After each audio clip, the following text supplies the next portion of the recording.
క్రైస్త lord. దేవాతి దేవునికి వందనాలు. ప్రభు నామమున మీ అందరికీ నా ప్రత్యేకమైన వందనాలు, శుభాలు తెలియచేస్తున్నాను.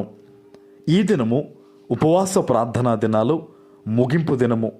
మీరు ప్రార్థించిన తర్వాత మీ ప్రార్థన అవసరత నాకు తెలియచేయండి, నేను మీకోసం ప్రార్థిస్తాను. ఈ దినము కొరకు ఏర్పాటు చేయబడిన దేవుని వాగ్దానము సామెతలు 3వ అధ్యాయము 26వ వచనము.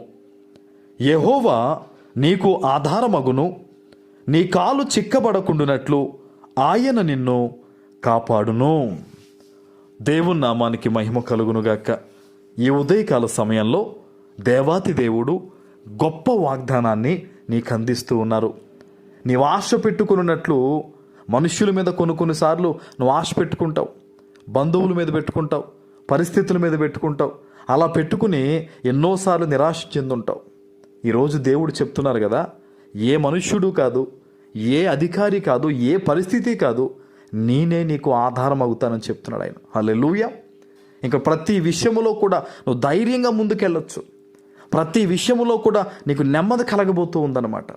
కొన్నిసార్లు ఏమనిపిస్తుందంటే, నాకు ఎవరైనా సపోర్ట్ చేస్తే బాగున్నావు, ఎవరైనా నన్ను ఆదరిస్తే బాగున్నా అనుకుంటావు. కానీ దేవుడు చెప్తున్నాడు, నేనే నీకు ఆధారము, నేనే నీకు కంచె, నేనే నీకు కోట, నేనే నీకు ఆశ్రయదుర్గంగా ఉంటానని, ఆధారమగుతానని ఈ ఉదయకాల సమయంలో ఆయన మాటిస్తూ ఉన్నారు. హల్లెలూయా. మరి ఇక మీద నుంచి ఏ మనుష్యుని మీద నువ్వు ఆధారపడడం కాదు, కానీ మొదటిగా దేవుని మీద ఆధారపడు, మొదటిగా దేవునికి తెలియచే. అలా చెప్పినప్పుడు, అలా ఆధారపడినప్పుడు చూడండి, ఒక మాట ఉంటుంది, పెద్దలు చెప్తూ ఉంటారు, రొట్టె విరిగి నేతిలో పడింది అనే మాట ఉంటుంది చూసారా, యోబు గ్రంథంలో ఆ మాట ఉంటుంది. ఇక నుంచి నీ జీవితంలో అటువంటి శుభమే జరగబోతూ ఉంది. ఆమేన్. ఆయన అంటున్నారు చూడండి ఇంకొక మాట, నీ కాలు చిక్కబడకుండునట్లు ఆయన నిన్ను కాపాడును. అపవాది అనేక సార్లు ఏం చేస్తాడు తెలుసా, ఉచ్చులు వేస్తాడు. అప్పుల్లో నువ్వు ఇరుక్కుపోవాలని, రోగాల్లో నువ్వు ఇరుక్కుపోవాలని, కన్నీటితో నీవు నిండిపోవాలని, అనేక అవమానాల్లో నువ్వు చిక్కబడాలని వాడు ఏం చేస్తాడంటే చిక్కులు పెడతా ఉంటాడు. రకరకాల సందర్భాలు పుట్టిస్తాడు, మనుషుల్ని ప్రేరేపిస్తాడు, ఎన్నో రకాలుగా ఉంటుంది. అయితే నువ్వు దేవుని వాగ్దానాన్ని పట్టుకుంటే, నువ్వు దేవుని మాట ప్రకారం జీవిస్తే గనక నీ కాలు చిక్కబడకుండానట్లు ఎవరు కాపాడతారు? దేవుడే నిన్ను కాపాడుతాడు. స్తోత్రం కలుగునుగాక.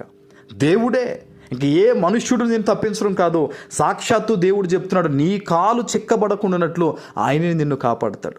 నువ్వు అభివృద్ధి వైపు వెళుతూ ఉన్నప్పుడు, మంచి ఆలోచనలు కలిగి ఉన్నప్పుడు, సమృద్ధికరమైన జీవితాన్ని జీవించాలని నువ్వు జీవిత ప్రయాణం చేస్తూ ఉన్నప్పుడు, అపవాది పెడుతున్న ప్రతి చిక్కు నుంచి కూడా నిన్ను విడిపించి, నిన్ను నడిపించి మహాసమృద్ధిలోకి దేవుడు నిన్ను తీసుకెళ్ళబోతూ ఉన్నారు. ఆమేన్.